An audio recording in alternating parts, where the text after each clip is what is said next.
Hello, guys. Welcome to another episode of Lifestyle Architecture Lab. In this show, I talk about lifestyle design, financial freedom, and also dissect the process, behavior, and routines of the personalities who have designed a lifestyle of freedom for themselves. These guests range from artists, musicians, entrepreneurs, lifestyle coaches, investors, professional athletes, etc. These conversations dig deep into their stories to find out their thought process, tools, strategies, and tricks that makes them tick.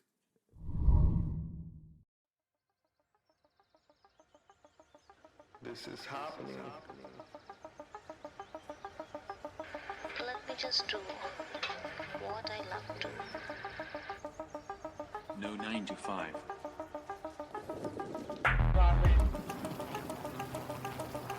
Eat that frog. You gotta work hard. Risk comes from not knowing what you are doing.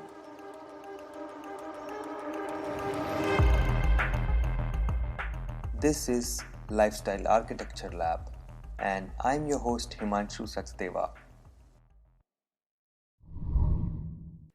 In this episode, I'm talking to Monica Becerril Ugalde, who is an ultra trail runner and head of marketing at Unive.in.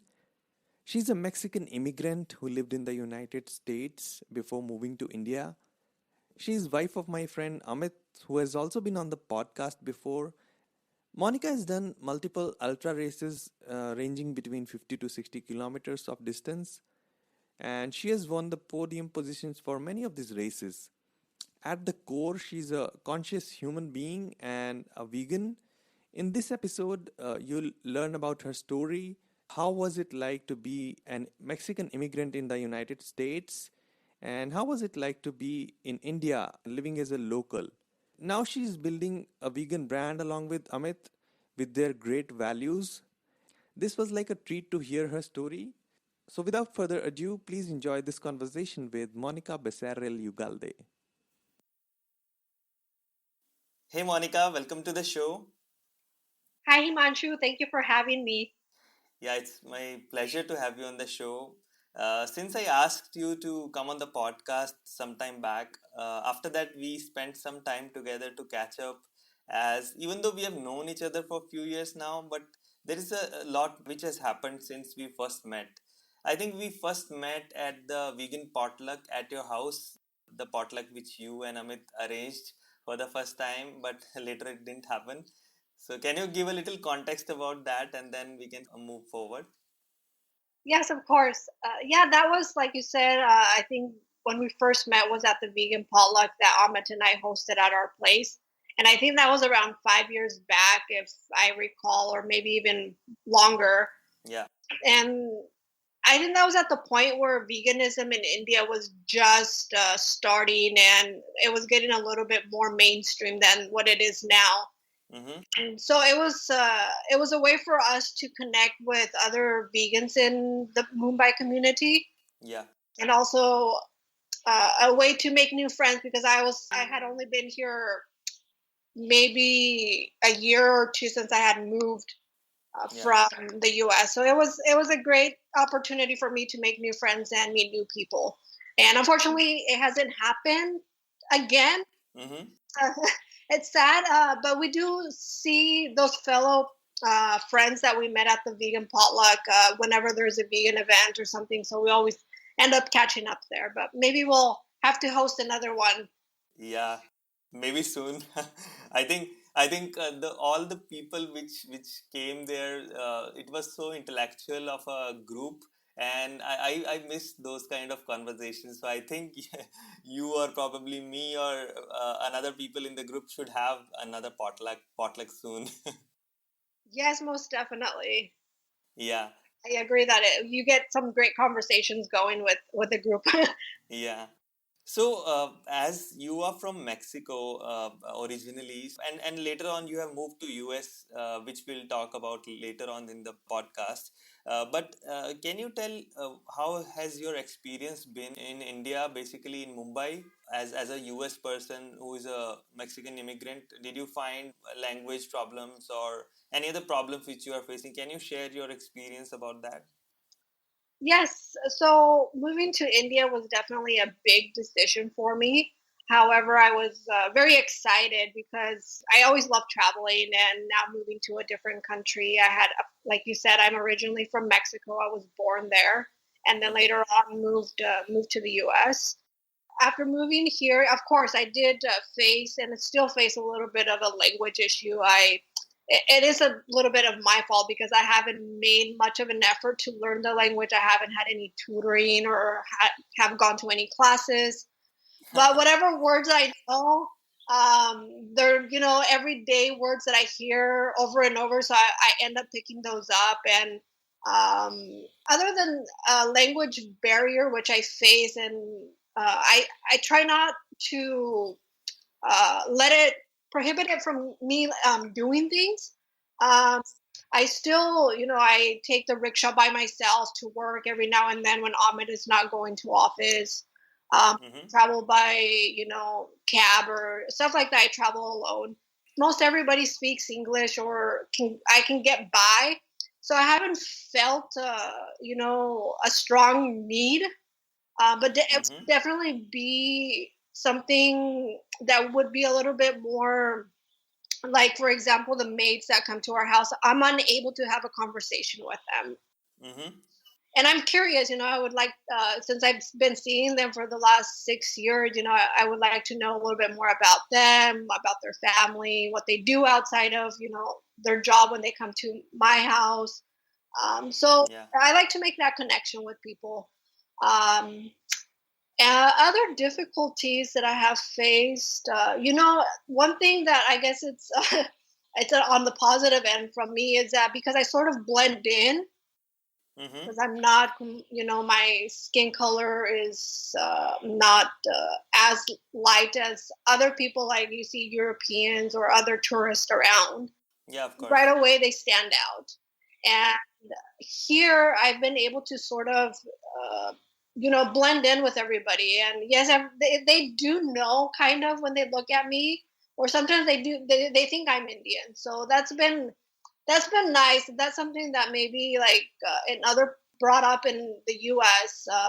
Growing up there, I was usually the either one out of two Latinos or students of color in the classroom. So I was the one who always stood out. Mm-hmm. So here I haven't experienced that, and it's been, it's nice to feel like you're welcomed, and you don't have to worry about, standing out. I haven't. Of course, right away after I open my mouth and I try to speak, they know that I'm not. Yeah. I'm not from here. Yeah, I think the first time I saw you was in the autism run for the first time or second time when it happened. Sayuri holds it every year, I think. Yes. The first time I saw you there, and believe me, I also didn't know you were Mexican. I thought you were Indian. So I agree with the point that you mix up very well. But of course, yeah, as you are actually Mexican, so people get to know immediately as soon as you try to make a conversation. And another thing is, as you mentioned, for the maids in India, like even me being an Indian, I cannot hold a conversation with the maids because they are like localites and usually speaking Marathi, which I understand and I can speak. But sometimes it's very local words which they use, so even I struggle with that a lot of times, so I can understand your pain very well. Yeah. Um, yeah, that's another very unique part of India is that there are so many languages, and like you're Yeah, saying, like you're Indian, but because you were born and brought up in a different part of India, you don't speak the local language from here, which a lot of the help speak. And yeah. yeah, so it's just a very unique and very interesting part of India, and that's what makes India so rich. Yeah, I think it even if it is diversified in languages and cultures, but still, I think the people in India are very much compassionate and kind, and they can like gel up with other culture people very easily. That is what my experience have been like in India as till 30 years of my life.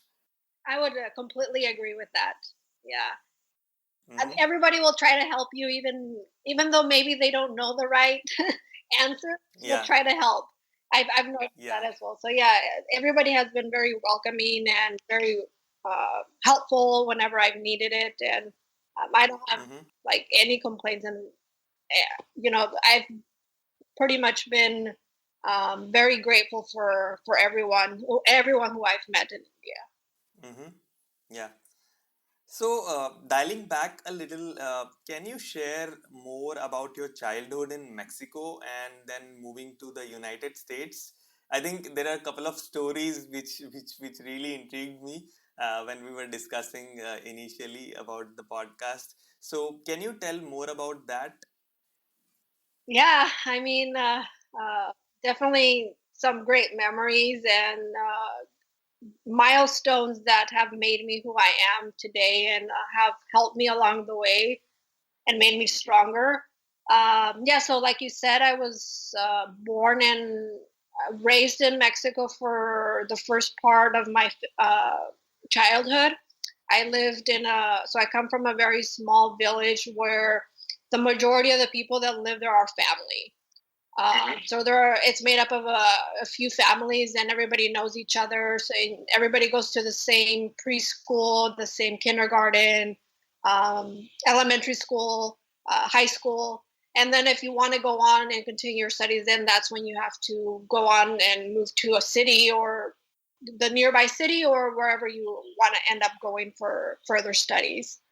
Those I have very fond memories of growing up in the village. My parents had chickens and livestock, and I remember running around, and I felt like I was free because we had a big yard. There wasn't any any fences or anything like that. We were just free to run around, Mm-hmm. and unfortunately, at the age of 3, I was playing outside with my brother, and I have 4 brothers, and my elder brother at that time, um, it was just the two of us, and we were playing outside, and I ended up tripping, and I dislocated my elbow. Unfortunately, Mm-hmm. my mom at that time, she didn't know exactly what had happened, if I had a broken elbow or if it was dislocated, and it just so happened that my dad wasn't home. He was actually in the US. He had gone to the US for a few months to work, and then he was going to come back. And so she was alone, and she ended up going to my aunt's house, who lived right next door. And she told her to take me to, it's called the huesero in Spanish. So basically, the bone guy. Uh, The bone yes, guy. Yeah. and he was supposed to fix me up, and she remembers, I think she took me a couple times there, and she's like, I would take you there, but every time he would touch your arm, you would just start screaming and you were in like pain. So then it just kind of clicked that maybe there's something more, and this guy is really not helping. So she ended up going to the city where one of her brothers lived, and she got a scolding by her brother, telling her that what you should never take her there to those types of people. You always need to go to a doctor first. So we ended up getting an X-ray and everything, and eventually it did show that I had a fractured elbow. Now, who knows if I actually fractured it at the time of the trip, or if it was actually the guy El Huesero who ended up doing it. Yeah. So So she went through a very tough phase because she had to do this all by herself, and she had 2 kids, and then she also had to take care of, our animals that we had. She had to feed them and make sure that everything was in order. So there was a lot of things on her hands, and So at this time, you were how old you were? I was 3. 3. Yes, Okay. yeah. So then. later on, when a year or so later, my parents, I guess my mom and dad had a conversation that, my mom said, I can't be doing this anymore where you leave me for a few months and then you come back because there's so much that's on my hands I can't do it all on my own. And I have two kids. Mm-hmm. Yeah. So my dad was like, well, if you want to go to the US, it's not like Mexico. You have to work over there. Here, you do work, but you work at home and you do the things around the house. Over there, you have to Mm-hmm. work for somebody. So she's like, she was adventurous, I guess, or she just wanted her family to be together. And at that time, my dad would go to the US to make some extra money that would eventually help us, Mm-hmm. back home. So the year 1990, they decided to all migrate to the US, and at that time my dad was the only one with a residence card, or Yeah. that who could go to the US legally. And unfortunately my parents had tried for us to get visas, but we were not granted them. So they took the tough call of saying, okay, we're going to do this illegal way. uh, Illegal way. yes. Uh-huh. They chose July 4th as the day for me, my elder brother, and my mom to cross the border, because Wow. that was the day that 4th of July is Independence Day in the U.S. Everybody's partying. Mm-hmm. So Yeah. my dad knew that at that time the surveillance was going to be a lot less than any other day. Right. So yeah, we ended up walking for. So my dad was on the other side of the border waiting for us at a McDonald's, and we ended up climbing a small mountain and then heading down to the Rio Grande and crossing the river on a small canoeish like thing which had holes in it. And Wow. I thought maybe we would drown or something. And Mm-hmm. then we crossed over, and we waited there for the cars to come, the car that was going to pick us up and take us to my dad to come in. We had to duck down a couple times because we weren't sure if that was the car or if it was cops or immigration. And thankfully, Mm-hmm. they handed us over to my dad safely. And then from there, we made the trip from Texas all the way up to Oregon in my dad's white Datsun pickup. And Wow. er, uh, we were my dad wanted to make sure that we would be safe and all that in case we got stopped by immigration or anything, that they wouldn't see us. So we stayed in the camper for that journey, which was about 2.5 days. 2.5 days. Yeah, Wow. yeah, because Oregon to Texas is quite a. Yeah, it's like cross country completely. Yeah, yeah. So yeah, that was a big decision, and that was a.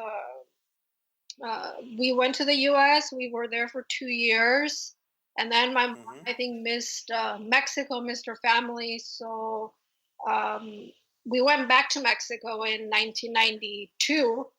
And by Mm-hmm. then, my one of my younger brothers was born, so it was three of us now moving back, and Mm-hmm.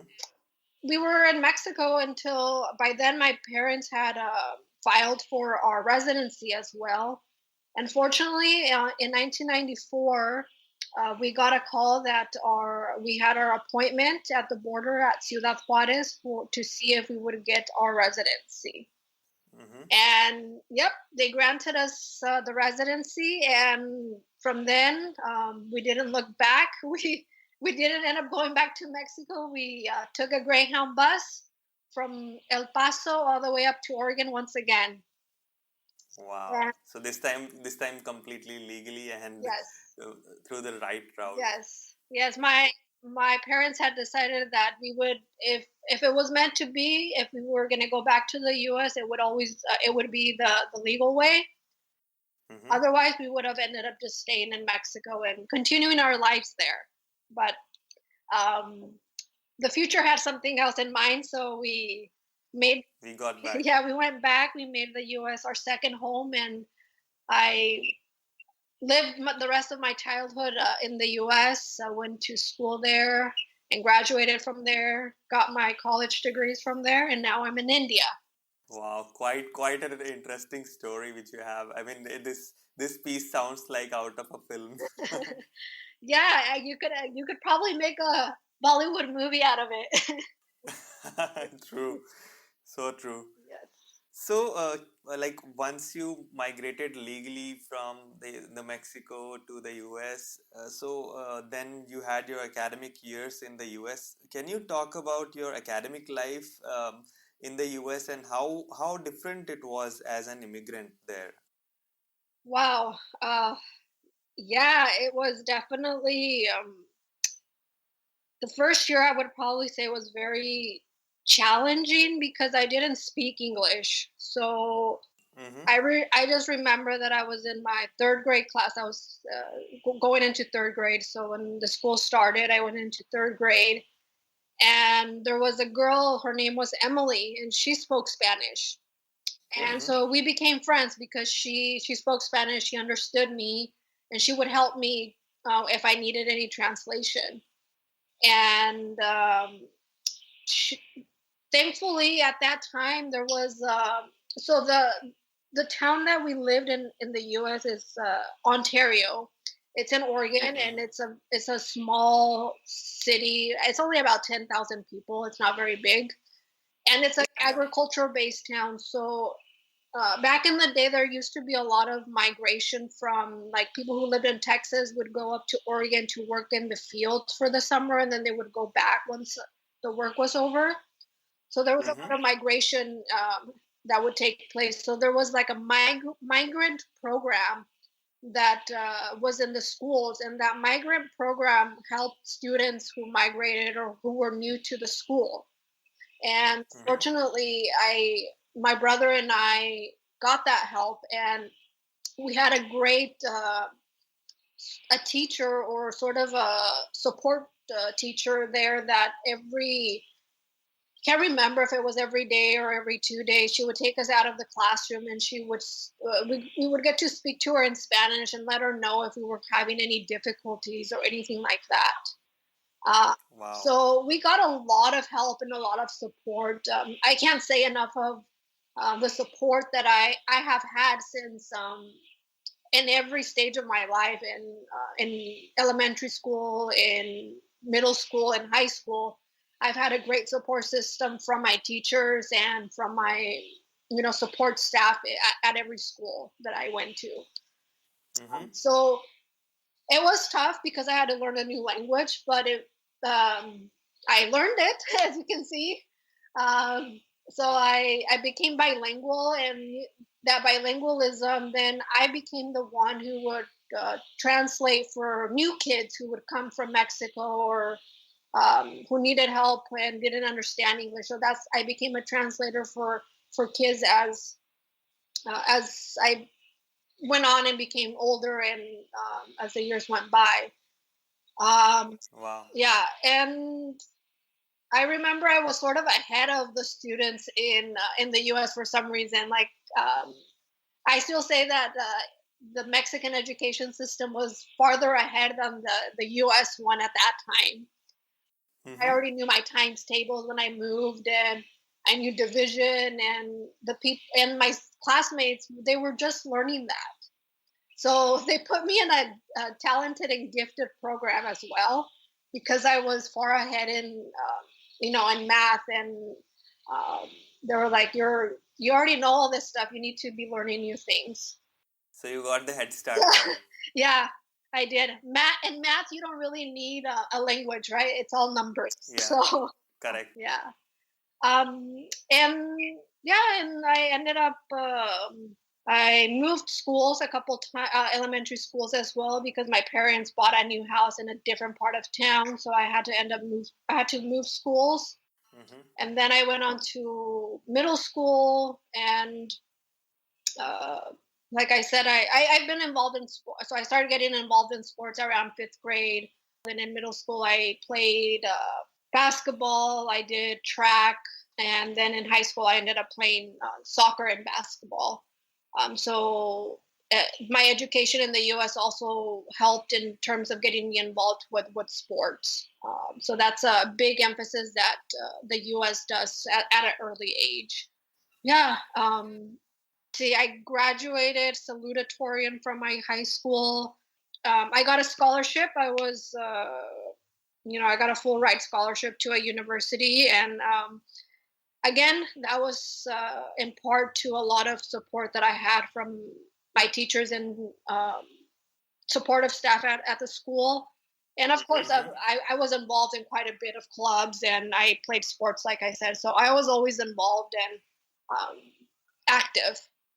Wow. Yeah. So and then I went on to college, and I did a 4-year bachelor's degree at Willamette University in international studies.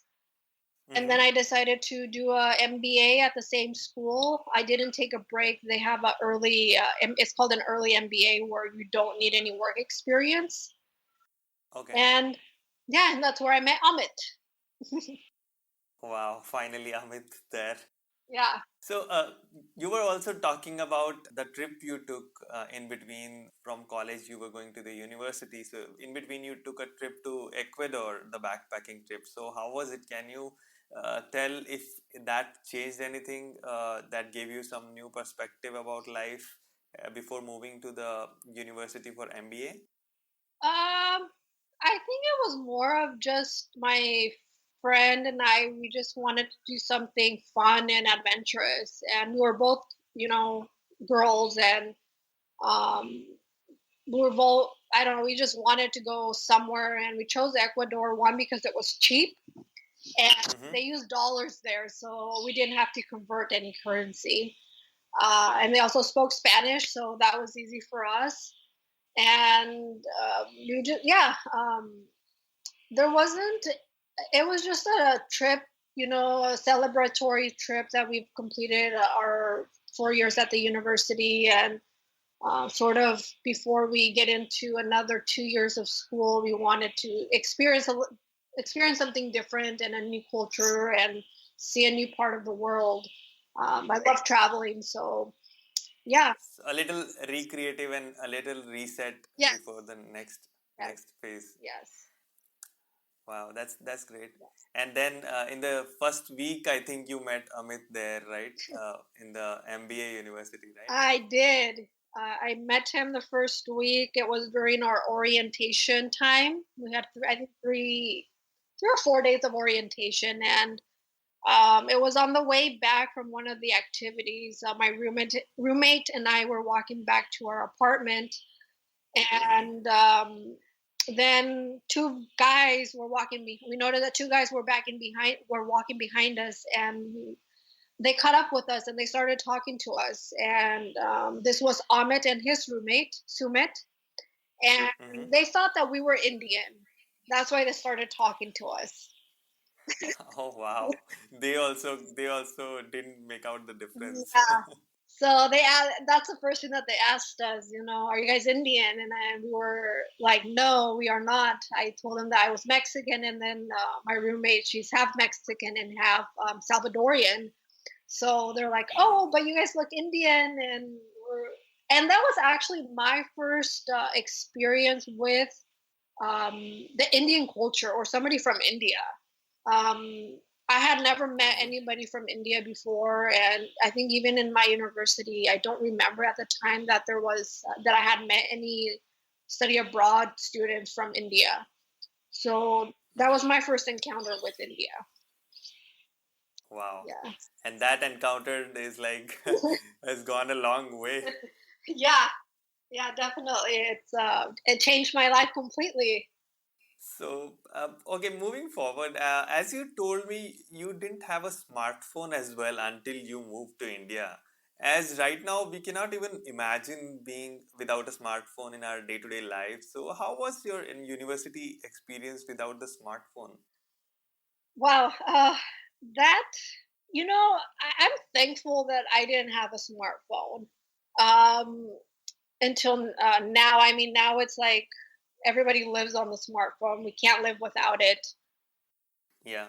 It's kind of sad because I feel that a lot of the conversations or a lot of social interaction gets lost nowadays. Yeah, physical interaction is so less that people are almost thinking that while messaging on Facebook or probably Instagram, it makes you more interactive with people. But the physical interaction is completely different. Yeah, it's very different. I mean, so Facebook actually launched in 2004, and that's when I started college. That was my first year in college. And I Wow. remember we were like, oh my gosh, what is this new thing? And it was Facebook and MySpace. And we used it as we would leave notes on each other's wall. Like, because back then there wasn't, it was more of IM messaging or MSN messaging, chat. It was, that's the stuff that you used to do. Like, we used to chat on the computer, like at night with our classmates and stuff.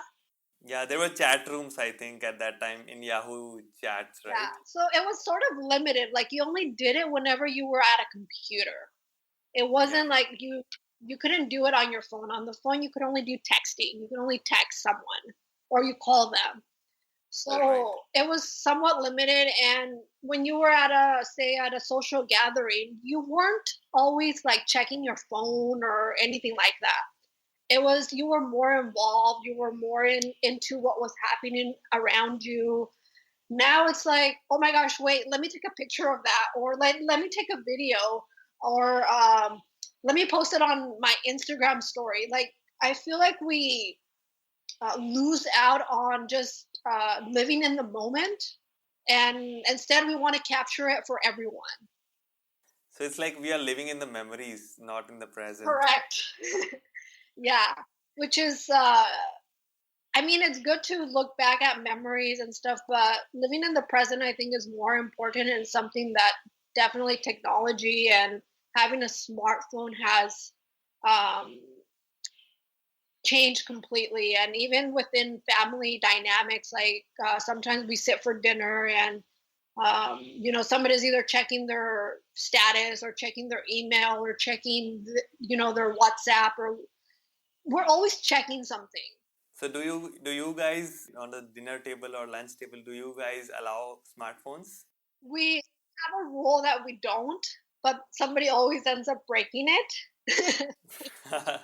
um, which is unfortunate. I think I was reading the other day, somebody had posted something. I saw it on social media, but it was like, we need to know what is important and when what is like an emergency. Right. So we should always, nowadays we feel like every time somebody messages us, we have to message them right away. Right. It feels like emergency. Yes, we can't, let it, we can't message them, maybe an hour later or whenever you're free. Like, say if I'm having a lunch date, if somebody messages and it's, you read it and it's not something that is critical or anything, you should just, let it go and message them later. But we're so now conditioned that whenever we receive a message, we have to reply, no matter if it's an emergency or not. So I don't know. It's a sort of something that I've been trying to change. Like, I've been trying to do more of the things that I find important, or wherever I get more. I think whenever I'm on Instagram or I'm probably just wasting time. And I think, and then I pause and I was like, is this adding value to my life or not? I ask myself that question.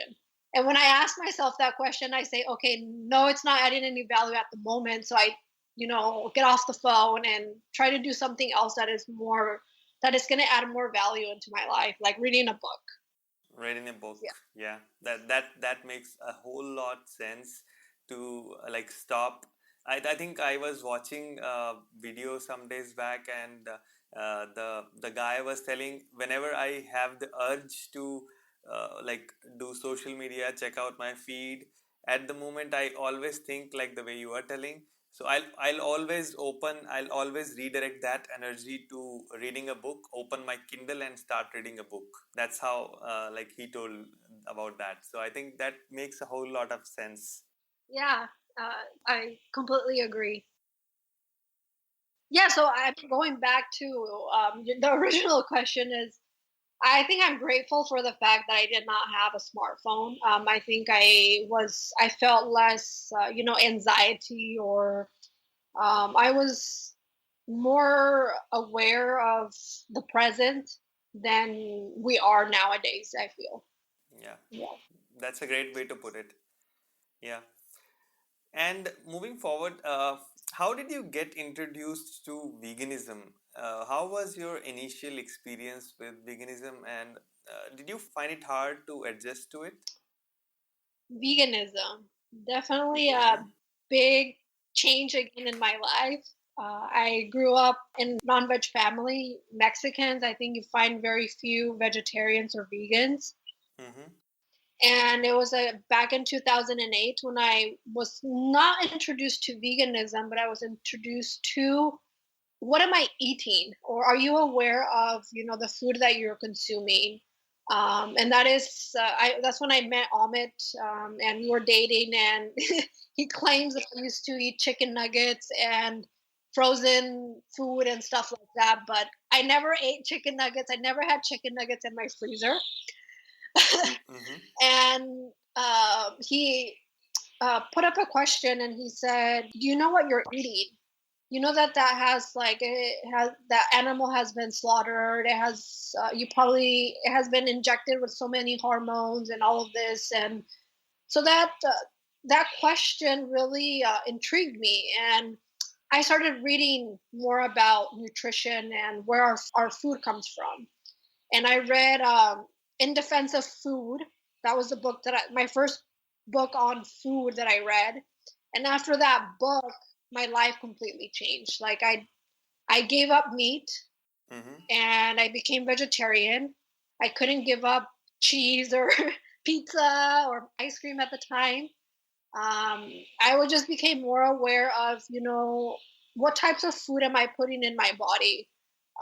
Is it processed food or is it live food that you cook and you need to what the book said was you need to shop around the grocery store and stay out of the aisles because the aisles have all the processed food and all the fresh food is on the outside.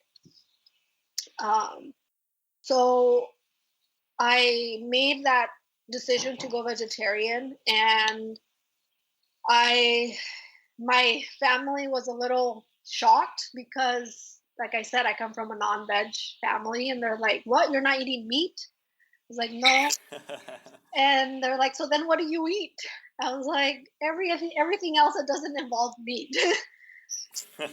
So they were a little, weirded out, I guess, or just they found it a little bit odd that I decided not to eat meat. And then I've tried to explain to them throughout the years how, eating meat is not that healthy. And nowadays it's just processed is no longer like, when we lived in Mexico, the way that we raised the animals and, you lived off of the land, you lived off of what you had. Right. And now it's more of industrialized farming, and everything is done in mass scales, and it's no longer pure or organic or and it's just done in a very different manner.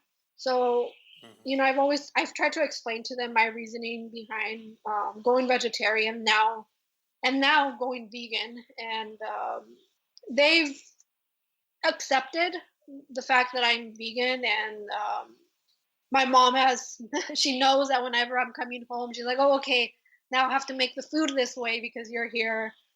So she still makes Mexican food for me, but we have veganized like almost every option. Every item. Yeah, Yeah. yeah. And then she also like she was diagnosed with high cholesterol. So Mm-hmm. she didn't want to go on statins or take any medication. So she also changed her diet completely. And this was way before I became vegetarian also. But like there was small changes that we had already made in our eating habits within our home. Like she didn't use as much oil. She had given up dairy milk. She ate a lot more salads and stuff like that. So now it's kind of a way of life that she had started. And now whenever I tell her to do something, or she's very open to my ideas, but she's not vegan or vegetarian. She still eats meat every now and then. Mm-hmm. Yeah. And did you find any difficulties in the initial time when you adapted to veganism after being vegetarian? So any physical problems you encountered or something like that? Any deficiencies? Um, I didn't notice any major change. Well, one major change that I did see was that I lost some unwanted weight. And Mm-hmm. now I can say that I weigh the same that I've weighed for the last, I would say, 10 or 15 years. No, I wouldn't say 15 years, maybe like 12 years. Mm-hmm. I weigh the exact same, and I just fluctuate in the amount of body fat and the amount of muscle depending on my running and uh, Yeah. and gymming. But uh, that's one thing that I noticed is that I lost some fat. I would say after going vegan and vegetarian, more so when I went vegan. Um, and yes, I became deficient in vitamin B12 and also became deficient in vitamin D3. But thankfully now I know the answer. And I just got my levels tested yesterday, and I am Mm-hmm. completely healthy. My vitamin D is in a completely healthy level. I'm at 44, I believe, and Mm-hmm. my vitamin B12 is just a little bit beyond the healthy, so I have to stop my vitamin B12 supplementation for now because Uh-huh. my levels are good. But my vitamin D3, I continue to take vitamin D3, Univets D-Veg every day. I take that because I know I don't get enough sunlight. Right. So I know that it's a must for me to supplement. And that's not just for vegans. Everybody who works in an office or just doesn't step out and get some sunlight, you are probably going to be vitamin D3 deficient. Correct. Everyone who works in a corporate environment or in office, of course, we don't get to see sunlight too often. Yeah, and even like my mom, she because she lives in Oregon and they have a winter there, so they don't step outside during the winter. So she also becomes vitamin D3 deficient during those times. Like she'll tell me that, oh, my knee is paining, and I was like, have you been taking your vitamin D3? And she's like, no, no. And I was like, start taking. So I'll order her some supplements, and then she'll Mm-hmm. start taking them, and then I'll speak to her like 2 weeks later. I was like, hey, how are you feeling? And she's like, yeah, my knee pain went away. I was like, yeah, your vitamin D3 was probably low because you haven't been out in the sun. So Right. yeah, so that's in terms of deficiencies. Difficulties, once I make up my mind to do something, I don't really think about the difficulties. I just, okay, this is my way of life, and I will do anything in order for me to make things work. Right. Yes, initially, like even in India, because veganism wasn't very popular or mainstream like it is now, I didn't have any vegan ice cream here.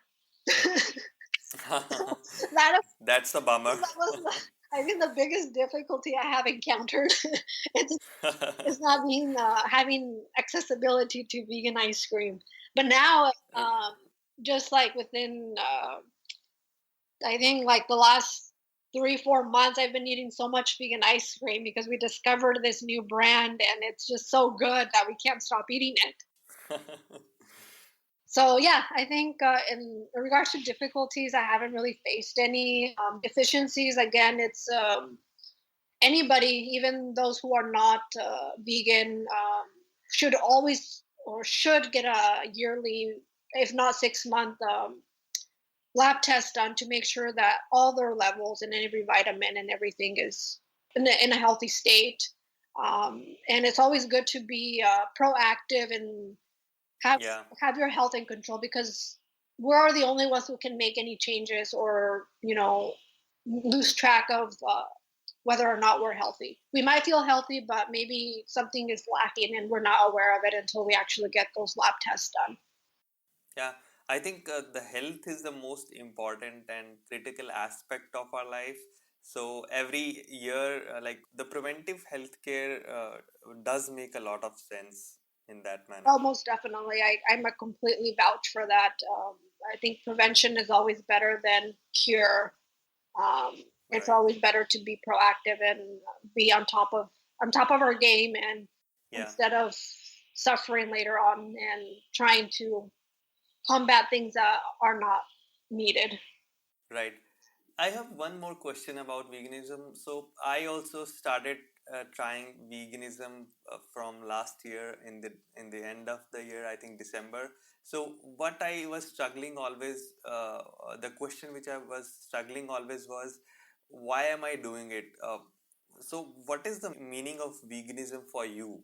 Why have you turned vegan? Is it just for the diet, or is it mainly for the animal compassion which you have? What is your reason? Well, initially, it was for me. It was a more of a health reason. Mm-hmm. I wanted to be healthy. I've always been active, and to me, like you said, health is probably one of the most important things in our lives. Um, and I think sometimes we get veganism and plant based diets mixed up. We use the same terminology, uh, Yeah. and it's not the same. Plant based diets is you have cut out all the animal products and you don't consume any of that, and you eat more whole foods and vegetables and fruits and all of that. But veganism is more of a way of life. It is like you said, it's compassion. It's compassion towards not just human beings, but towards animals and everything around you. Living beings. Yes, living beings. And to me now, I've gone from going from a plant-based diet mentality to a vegan way. I've become more compassionate towards others, towards, like you said, living things, and I'm more aware. I'm more mindful than I was before. And I try to instill this in those who are not vegan. I don't try to push like, oh, you're not vegan, or you should go vegan because of this. Or I think everybody has their own calling, and I think they eventually, those who do go vegan, something happens in their lives. Like recently, one of my really good friends, she was vegetarian for the longest time, and Mm-hmm. she went on a trip to Thailand, and she, for some reason, her experience at a elephant sanctuary just completely changed her life, and she decided to go vegan. Wow. She is now vegan, and now she's actually in Thailand right now, and she's working with a nonprofit, and they're working on this project to save elephants, and it's just so amazing on how. And I've never like pushed, you're not vegan, or I'm not gonna hang out with you because you're not vegan. Right. And like I said, I think everybody has a purpose in life, and some of us are here for one thing or another, and some of us are here to sort of help others find their compassion in others. So I don't know. I don't know Right. if I had anything to do with also with helping her see compassion, but she's always been a very compassionate person. So I don't see like her going vegan as something like I was like, oh, I think it would have happened eventually because you're a very compassionate person. Right. Then you find your calling eventually. Yes. Yeah. So, do you know the name of that NGO where she is working? I mean, if we want to plug that in the show notes, I will put that. Yeah. I do. Just give me Yeah. one moment. I'll I'll have to look it up. Um, they just started this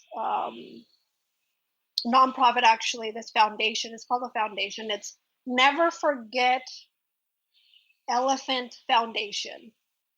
Never forget Elephant Foundation. Yes.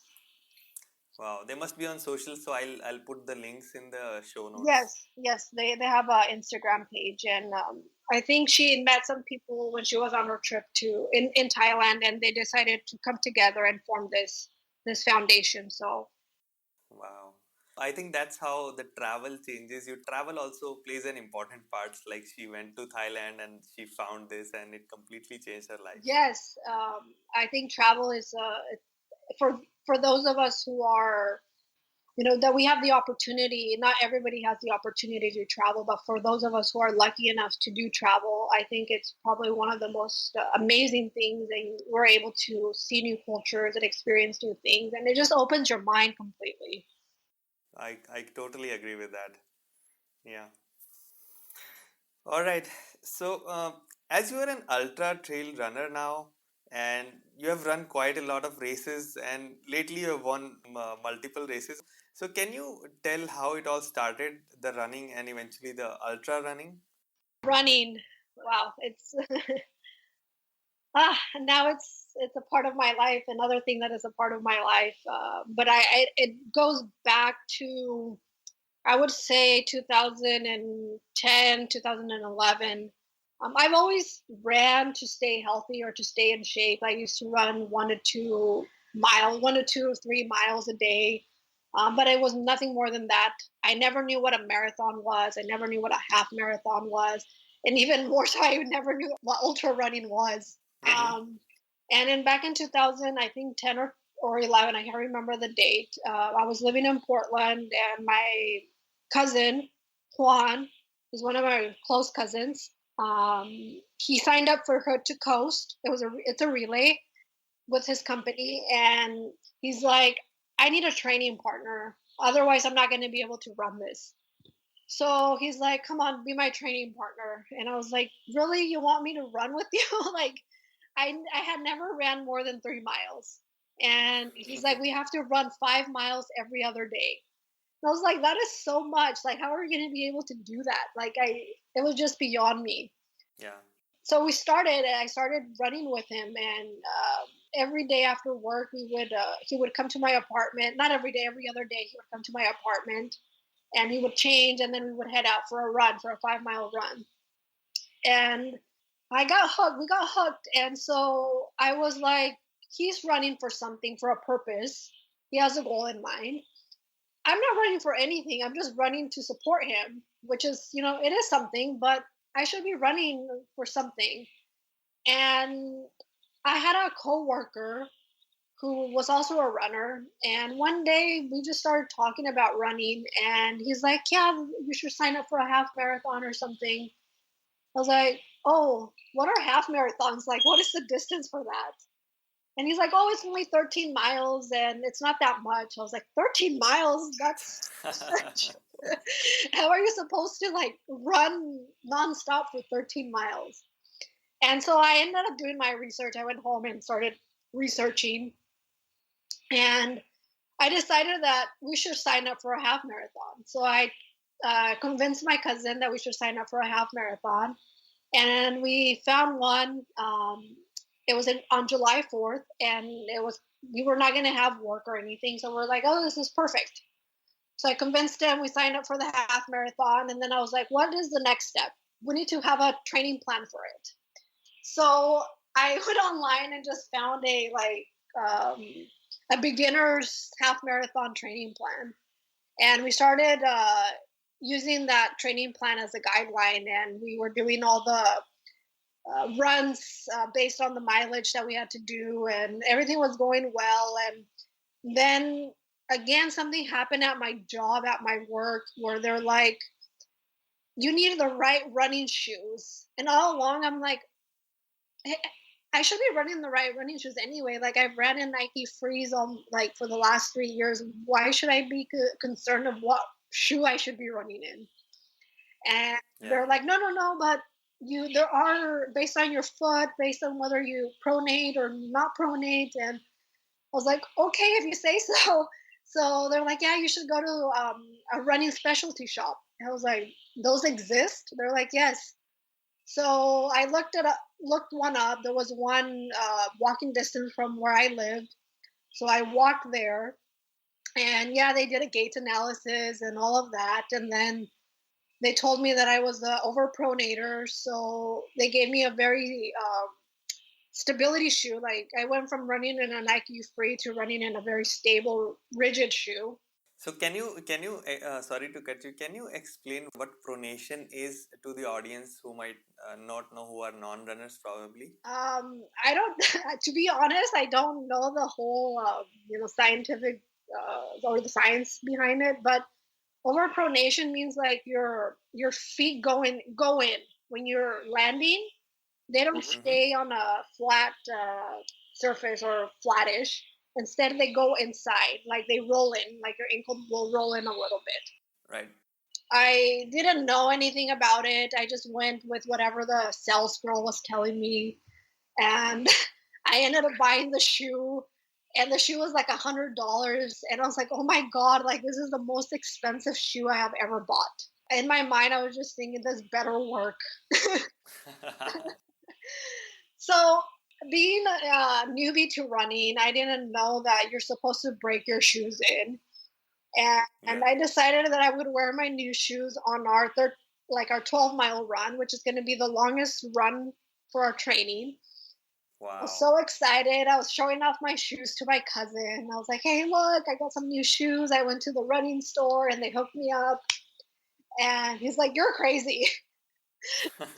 He's like, "Don't believe that crap." Like, and I was like, "Just wait." And yeah, just wait for me to get injured. That was like the thing that ended up happening. So like 3 miles into the run, my foot started to pain, and I was like, "Oh, it's probably nothing. It's probably just a niggle." And I continued running, and that pain kept getting more painful. And I was like, "This is no good." And at that time, I had a mentality of no pain, no gain. I think a lot of us have.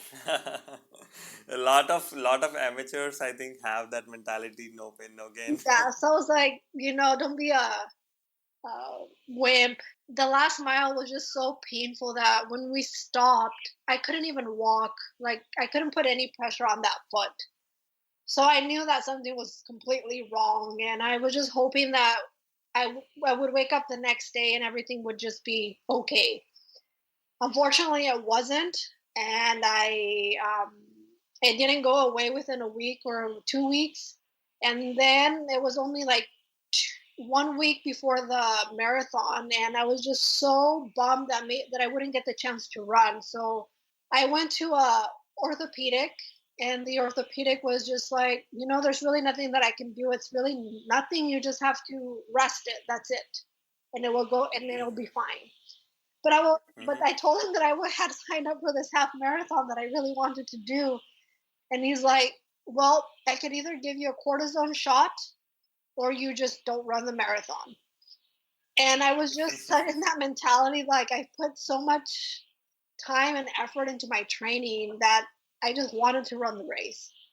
So I ended up taking that cortisone shot, and yeah, it did absolutely nothing.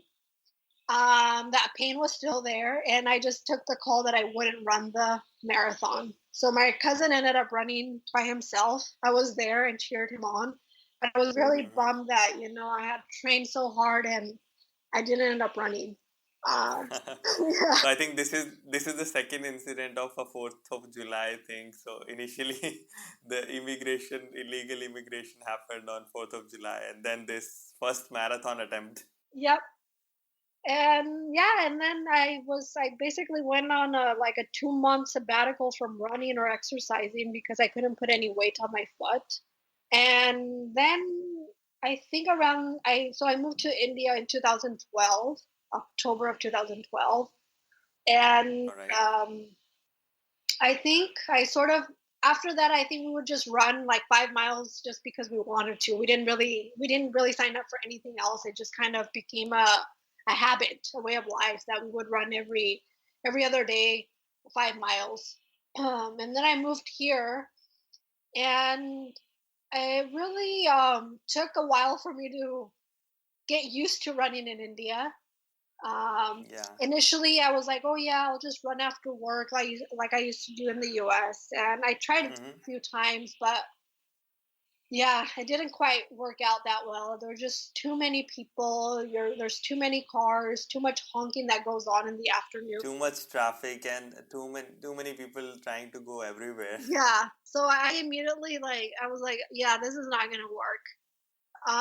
And then instead of running, Ahmed was a big gym guy, so he used to go to the gym a lot. He wasn't into running then. I started going to the gym with him, and I would run on the treadmill, but it was only again like 3 miles or something, or half an hour or something like that. And then we ended up moving to Pavai I think for almost a year. And in the complex that we used to live in, there was runners that we met.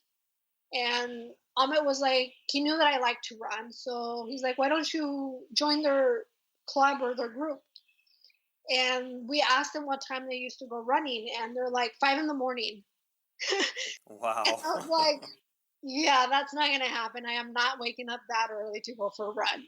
And I didn't end up joining their group because back then I considered myself not a morning person. The earliest I would wake up was like 5:45 to get to the gym at 6. And I was like, I'm not waking up any earlier than that. And that happened for, we gymmed for a while. And then in 2014, running sort of came into both Ahmed and I's life. And so then I had a running buddy. And then that's when we launched our line of run products at Univet as well. And Yeah. we got introduced to the running community in India. And that completely changed our life. Running just became part of our life. And we signed up for our first half marathon. We signed up for Oroville. And that was in 2015. And we did a 10K prior to that in Chennai, where I came in first place. Wow. I didn't expect to come first. That was just something that ended up happening. So that was your first 10K run in India? Yes. I mean, as a A race? race, yeah, in general. Wow. Yeah. And then we ran the Oroville half marathon in February, and that was the first trail run, and that really got us hooked onto trail running. Ahmed, I think, started doing a lot more research on trail running and ultra running, and then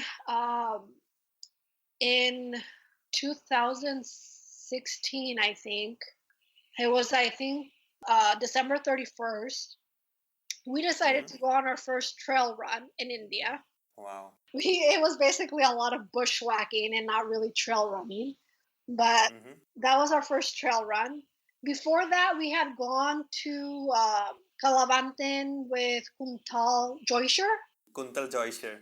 Yeah. He had taken us to Kalabantin. So we had done some treks before, and I love trekking. That's another thing that I love. And now with trail running, it's almost the same thing. But that was we did first a few treks, and then we got into trail running.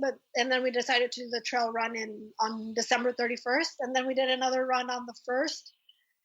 And then we found somebody else in Bombay that liked trail running, and we sort of connected on Facebook. And he's like, "Yeah, I run here in Lund at the, what is it called? There's those that hill behind Yogi Hills." Yogi Hills in Mulund. Yeah. Amit also mentioned the same while I was talking to him earlier. Yeah. So Rahul, he's the one who introduced us to Yogi Hill. So we went and ran with them a few times there. And then we decided to go back to Calabanten. So that's the other place that we knew. And we invited him, and then he invited Ishan, which is another good friend of ours now. And that's where it all started. That's where trail running for us started. And we've not looked back since, and we've done quite a few runs, and we actually just ran in the Philippines. We ran the Cordillera Mountain Ultra, and Yeah, that was a beautiful, beautiful race. If anybody ever is in the Philippines or wants to travel to the Philippines, that's a great race to look up. Did a Mm-hmm. 50K there, and yeah, it's trail running is something that once you start, you can't really stop. Yeah, it's addictive kind of. Yeah, yeah. So, and then we did Jabadu Hills in 2016. That was our first actual like trail race. Mm-hmm. From the 21K that we did in Oroville, we did the 25K there, and that's when like trail running was also very very small in India. It's a little bit bigger now, but back then it was just very very small. And we made lots of great friends there, and which we keep seeing every time we go to any of these trail runs in India. We run into them, and it's always really nice to see them and catch up. So it's brought in a lot of new friends. Wow. And not a lot of women run in trails. So I think you started a trend, and then you have started this trail club as well for the ladies. I think Trail Chica Club, right? Yeah, which I've sort of haven't had time to put much effort into it, but yeah, back then I think there were like four of us who ran that Javabu race, and it's so nice to see that now there's a lot more women that are signing up for the ultras or for trail running. Um, and I think it's only going to get bigger. I think I won't say that trail running is for everyone because it's not.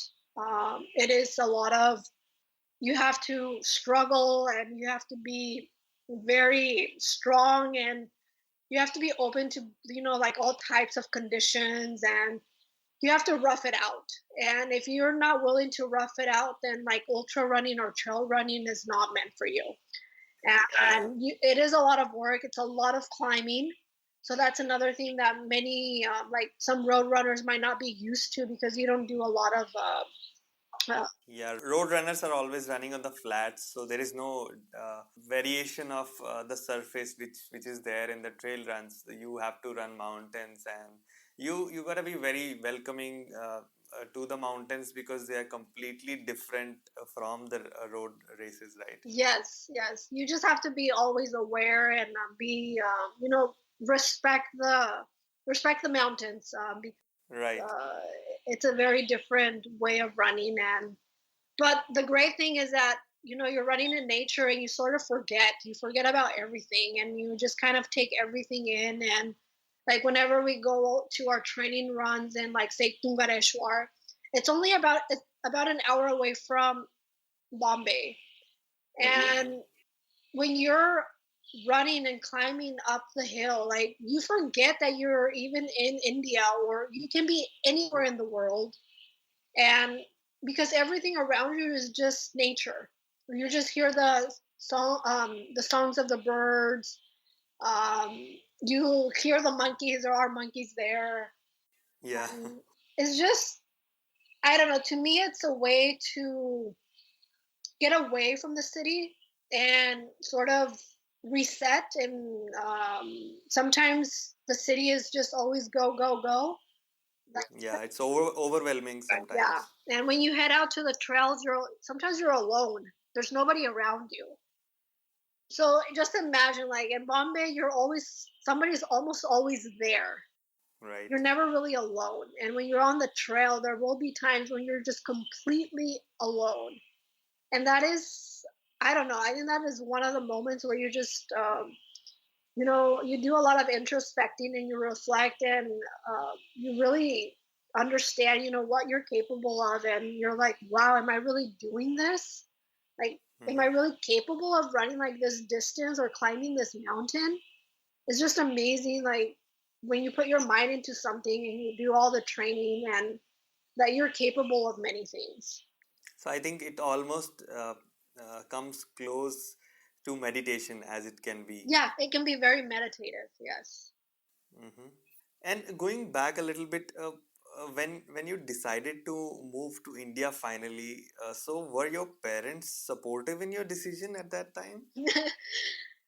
Well, um, Yes and no. Like when they found out that I was dating somebody who was not Mexican, that was another. That was the first shock because they're a very traditional family, and I think they always thought that I would end up marrying somebody from Mexico or who spoke Spanish or Latino or something.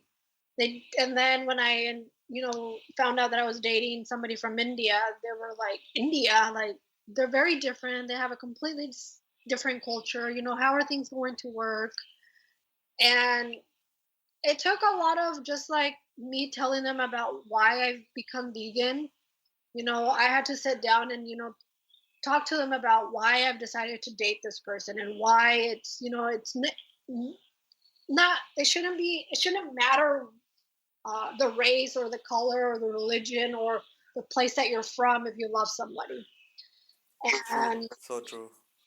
and I think for them it was more because they've never met any, like I had never met anyone from India. They had never met anyone from India, and so it was something new to them. So it was more of them becoming more open and seeing that we're all human at the end of the day, and that's what matters. It's a connection that you make with each other rather than paying attention to the differences that there might be. Let's look at what we have in common. And um, yeah, so they were open to me dating him and stuff. And but then when they did when it came to me telling them that I was moving, that was a shock. But they were very supportive. They're like, if that's a decision that you've made, we'll support you, and you always have a home here. So if anything happens, you can always come back here. And Wow. I think they've realized that I don't know, not a traditional Mexican girl or the way that things were done back in the day, or I'm a little bit more um, adventurous or don't follow the traditional lines. Like I left my house when I graduated from high school. I went on to college. I moved away. That's when I moved away um, from their home. And And you are also the first person, as you told me, yeah, you and your family to go to college, right? yes, I'm the only girl in the family or the only daughter. So in usually Mexican families, you don't leave your home until you get married. I jumped the gun and I left even way before I got married. Wow. Yeah. So, but they've always known that I'm a very independent person, and they've never pushed back on that. And they've always been supportive, and they've always supported all my craziness. Like, even I don't think they support my trail running much because whenever I tell my mom I'm running like 50 kilometers or any longer distance, she tells me I'm crazy and that I shouldn't be running that much. That it's bad for me. So, Hmm. so I'll just tell them after the race is done that I ran this. Um, but yeah, I think no matter what, a parent is always worried, or they always just want the best for you.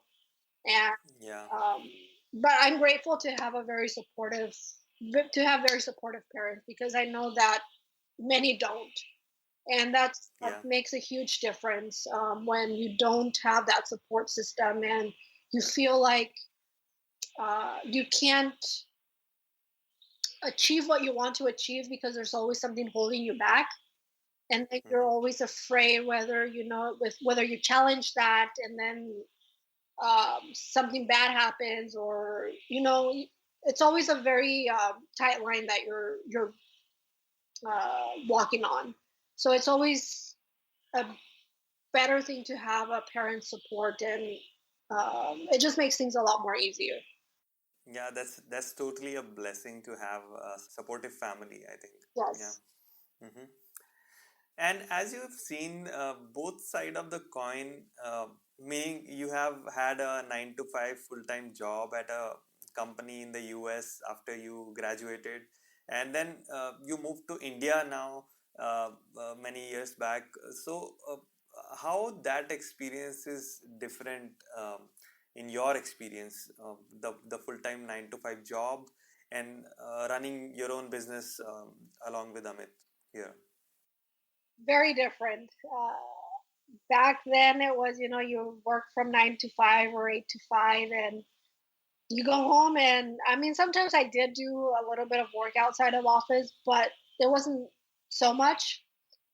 And it was, you didn't really have to worry. It was like, okay, as long as I get my work done, I'll continue to have my job, and hopefully I'll get a raise and I'll move up, or I'll find something better.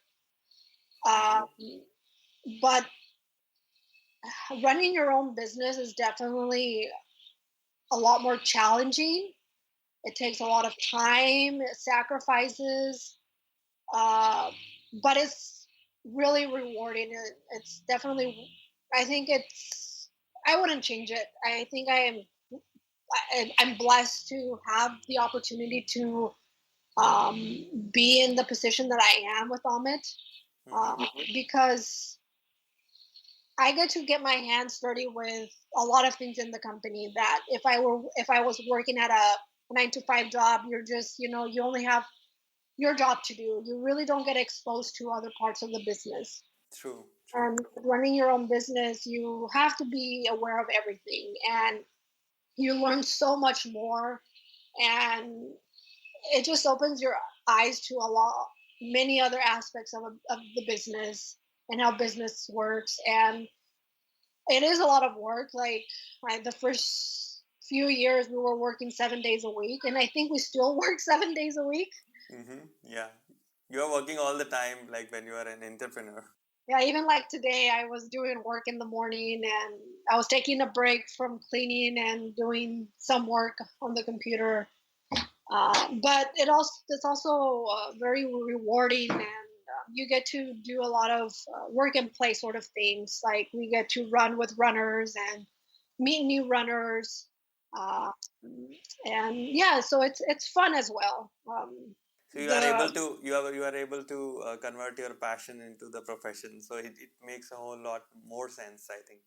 Yes, yes, yes, I think so. It doesn't feel like work, even though Yes. sometimes I'm tired, but it just doesn't feel like work. It feels like, I'm doing this because I love it, and I love what I do. And I think and with anything else, there are days where you are tired and you're fatigued and you need a break. But it's definitely, I wouldn't change it. I Mm-hmm. think if I had the opportunity to go back to a 9 to 5 job, I think it would be very hard for me to do that. Mm.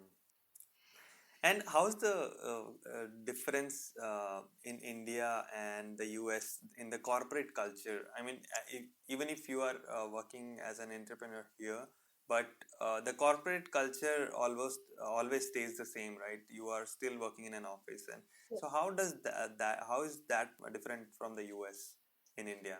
I think in the US it's a lot more fast paced. Mm-hmm. You have to get things done, and I think that's one thing that I've sort of come to terms with in India, is that sometimes things don't end up the way that you think they'll end up, or they'll take longer than what you anticipated. There are just a lot more loopholes, or a lot more follow up stuff like that. Than in the US, I feel like people are a little bit more. They hold themselves more accountable. Like Uh, more transparent and more accountable. yes, here it's sometimes I feel like you have to keep pushing people, uh, and there it's, you know you I think it's just because that is the way that the U.S. culture is. You're more of it's more of an independent culture where you have to get things done for yourself, and here it's more of a community culture where you're sort of, When you are pushed to do it, then you will do it. yes, yeah, yeah, All yeah, right. yeah. All right, and one more thing I wanted to talk about with you. So as you have seen Univid coming from um, a place where you were selling your products offline in the retail stores, and now finally you came online after Amazon come. So how did your strategy shift from that time when you were selling offline to now online? Uh, well, one, I mean, it's different when you're selling online. I think it's still a lot of work. You have to become very efficient, and you have to pay attention to especially deliveries. That's a big factor, or a big point, that when you're an online company, delivery is a major part of the business, and you want to make sure that you're keeping your customers happy. And offline, you just sell it to the store, and they're the ones who are responsible to getting it to the end consumer. So you're really not involved in that. You're really not involved with the end consumer. You're more involved with the store manager or the store owner. And when you're online, you're involved with the customer from the beginning to the end. So I think it's a lot more customer centric. So I think that's one thing that, as Univad, our customers are very important to us, and that's something that we hold very dear, and we always try to do what is right for the customer. Right. I think, as per my experiences as well, Univid has always been an organic company which grew slowly, but they hold their values very dearly, as you rightly said.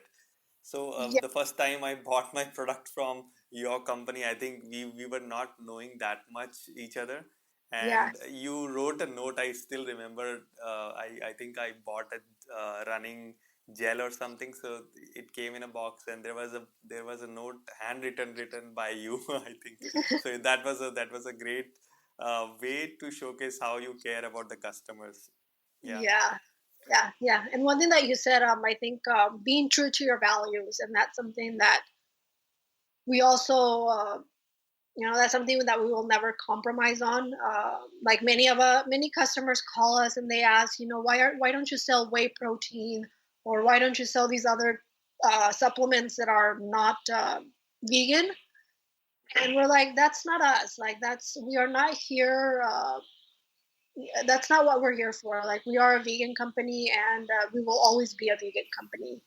We I will think never. that I think that's what sets you apart from the other companies as well. That's a USP, I think. Yeah. Mm-hmm. Yes. Right. So moving on to a little bit more personal side of you. So how do you guys balance your married life with the enormous task of building this company, which is Unived, and also being vegan at the same time? Well, it's um I don't think it's very difficult. I think as long as you have I mean, if you're supportive of each other, and sometimes because we are with each other like almost 24/7, like we run together, we go to work together, and we come back together. So we're always together. But every now and then, like, even if it's just like me being in a different room, or he's in a different room, or I'm reading a book and he's doing something else, it's always, making some time for each other's space. Or uh, if he likes to uh, work, like, I'm a workaholic, and I give him, like, I know that that's him. And in the meantime, I'll either clean. I like to clean. I'll read a book.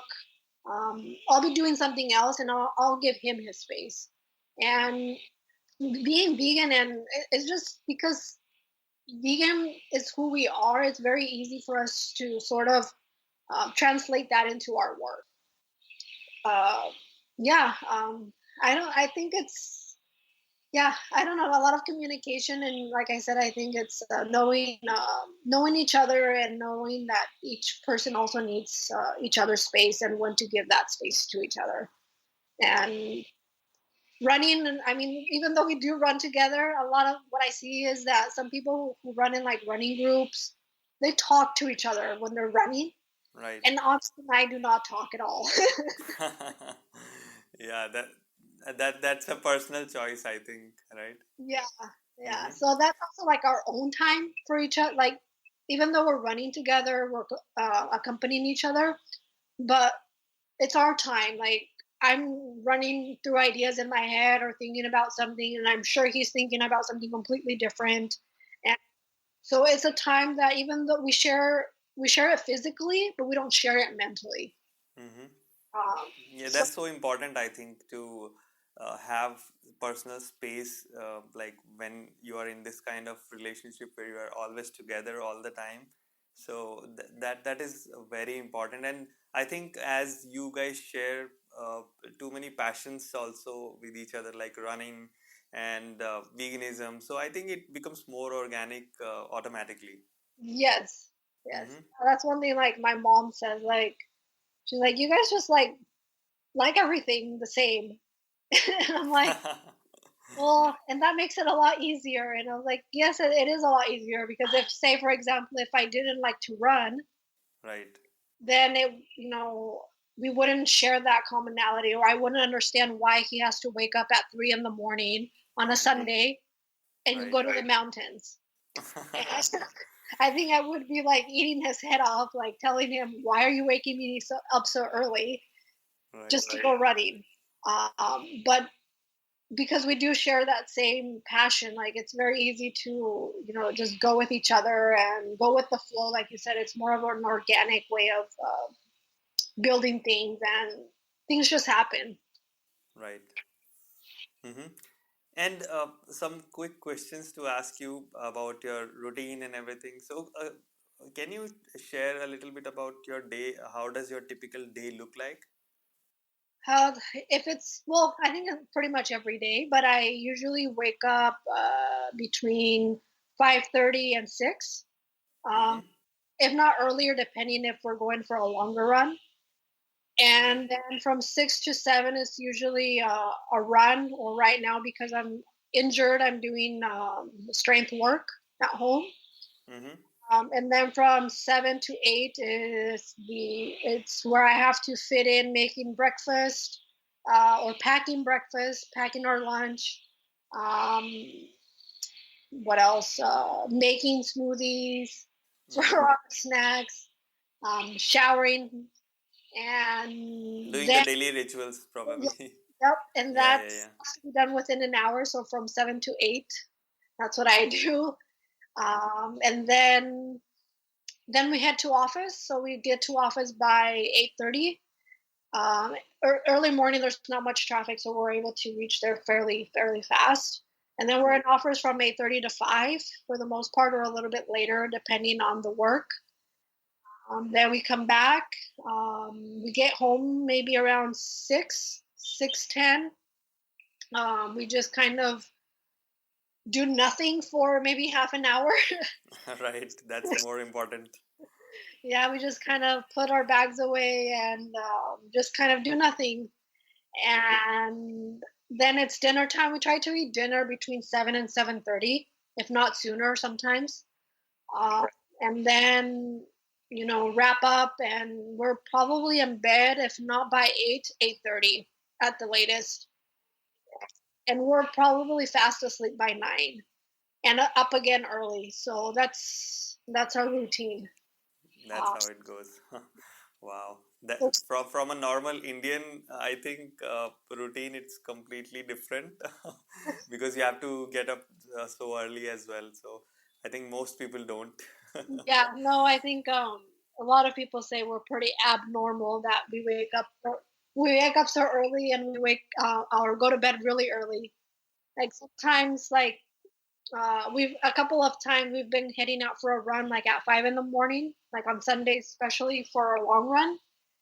And we run into Ahmed's college friends, and they're just heading back from a party.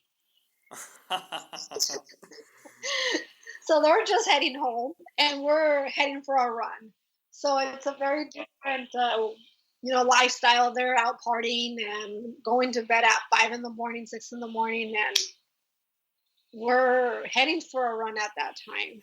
So So, it's hmm so yeah, it's have you been a party person any time in your life, or I mean, was it always like this way? no. I think there was a little bit of the partying in college. So Mm-hmm. um, All right. and when you're in college and you're living away from home, um, you don't have to tell your mom you have to come back at 9 at night. You come home whenever you want. So uh, yeah. So college, I would say, were my party years. Now it's I don't know. I don't enjoy it that much anymore. Like I do like to like have a drink every now and then and socialize, but I can't stay up late.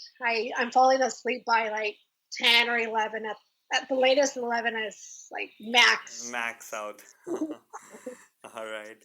All right. And what kind of exercise routine you are following at the moment? I mean, being a runner and ultra runner. So as I mentioned earlier, I'm a little bit injured at the moment. Yeah. Yeah. Yes. Mm-hmm. So right now it's mainly strength training or agility work. So a lot of core work, a lot of body weight work, and I just go for walk. I can't run, so I try to walk maybe at least half an hour, and then half an hour will be the other stuff, just to get some cardio in. Um, other than apart from that, if I'm running and I'm training for something, then it's of course running, and some days are hill reps, some days are tempo runs, some days are slow runs, and then our long runs on the weekends. And if we're training for a trail run, we definitely have to hit the trails on the weekends because you need that time on trails for training. And then squeeze in some strength training. Sometimes we sort of forget that, and which is not good. That's injuries happen. But that's basically most of the in gym every now and then. Like now that monsoon is going to come, sometimes we use the gym a little bit more, but we don't go to the gym that often. And moving forward, what are you looking forward to? Any new challenges or any new goals for the foreseeable future? Um, I definitely will. Of course, I want to continue my trail running. I want to at least maybe down the road do like a 100 miler, but right now I'm focusing more on 50 kilometers. Uh, and I would love to take up a little bit more of the other hobbies that I like to do, which I haven't really done, like photography, reading more, drawing. Um, these are some things that are things that I want to do, which I need to make more time for. And then I don't know, down the road, I definitely would like to do more of a something that makes more of a connection with a person, like helping that person like on more on a personal level, like I get to see them. Uh, Even though that's I'm doing that with UniVed, but sometimes you don't get to see the customer unless you run into them at an event or something. Right. So Helping people out in yeah, more personal ways. Yeah. yes. Yeah. Mm-hmm.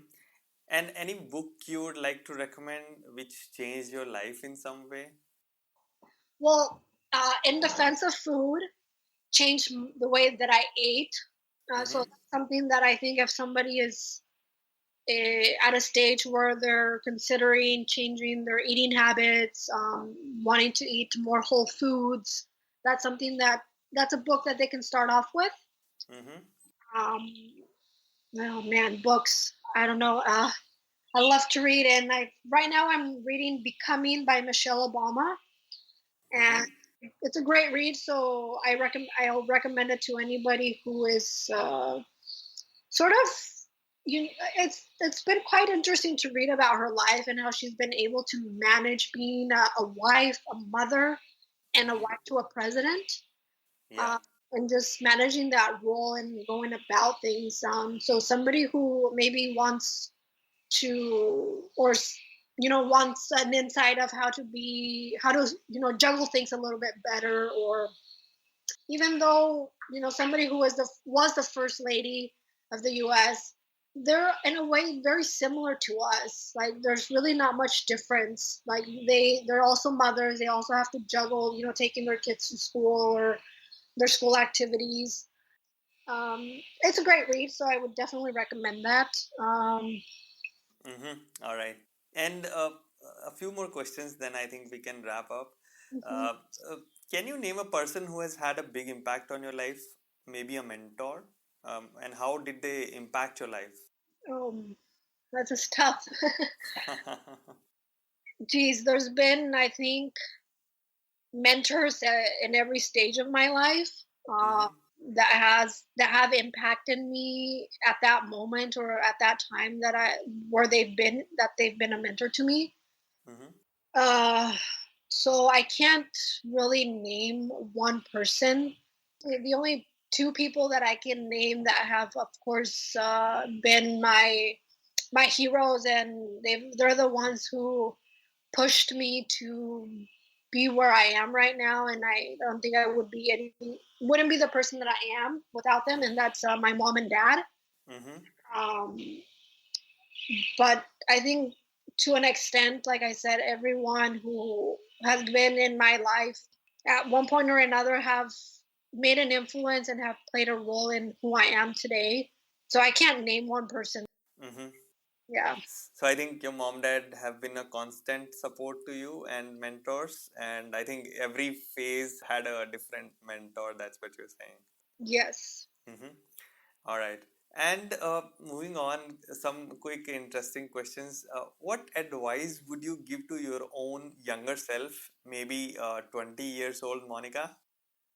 Not to be so lazy. I think I would have I wish I would have taken up like trekking and hiking at a much younger age. Mm-hmm. I think I would have liked to have gone on treks and be more outdoorsy, like trail running and all of this at a much younger age. Earlier in the age, right? Mm-hmm. And what under 5,000 rupees purchase you have made recently, which might have made your life a little better? We renovated our kitchen, so I purchased let's see, what did I purchase that has made our kitchen more user friendly, More functional. more functional, yeah. Oh, I purchased a mat for the dishes. A mat for the dishes. Yeah, something like. Wow. Yeah, I haven't like I purchased quite a few things for, like I said, for the kitchen. I can't remember what else and the only things I purchase are either food items. Mm-hmm. So, like I purchased stuff. I like to make granola at home, so I purchased stuff for granola. Mm-hmm. And then, like I said, right now I've purchased a lot of new things for the kitchen, which um, like jars to put stuff in and Mm-hmm. just to organize things a little bit more. So tidying up is your forte, so you are a little bit more conscious about that, I think. So mats for the dishes, huh? Yeah. Mm-hmm. All right.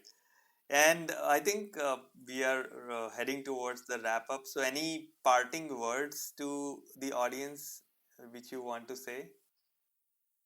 Be in the present. I think that's one thing. Even just now that we've had this conversation, I think it's one thing that I've sort of reflected on is that we need to live life at present, not in, like you were saying, in memories, and Mm-hmm. being more mindful and doing things that are important, not things that they're not so important, and that sometimes life is so short that sometimes we look back and say, "Oh, I wish I would have done that, but I didn't."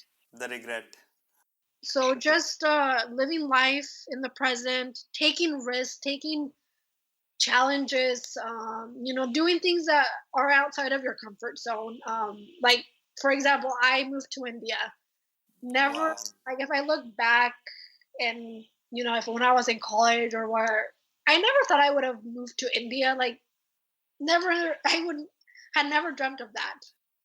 Or I never thought I would move to the US. So it's, life is, take life as it comes and adapt to it and be open to new things. And I think that's one important thing and be open to change. Uh, and I think if you do these things, life is much sweeter. We're not so grumpy, or we're like, oh, I wish it was that way, or we're not dwelling on things. I think if we take things as they come and we just move forward and be happy at where we are and work towards where we want to be, I think that's Yeah, take life as it comes and then let it mold you. yes. Wow, that's amazing advice. So it was great talking to you, Monica. Where can people reach you if they want to on the socials? You can plug some handles if you want. Yeah. Yes, so they can reach me on Instagram. It's MonBCRIL. Or on Facebook, you just search for my name, Monica Becerril Ugalde. Or you can go on Unimed and fill out the contact form and say, I'm looking for Monica. Yeah, that's a great way. So that's much easier. So Yeah, www.unived.in. yeah. You can reach me, or you can check out great vegan products that we make. Great products, great vegan products. I can vouch for that.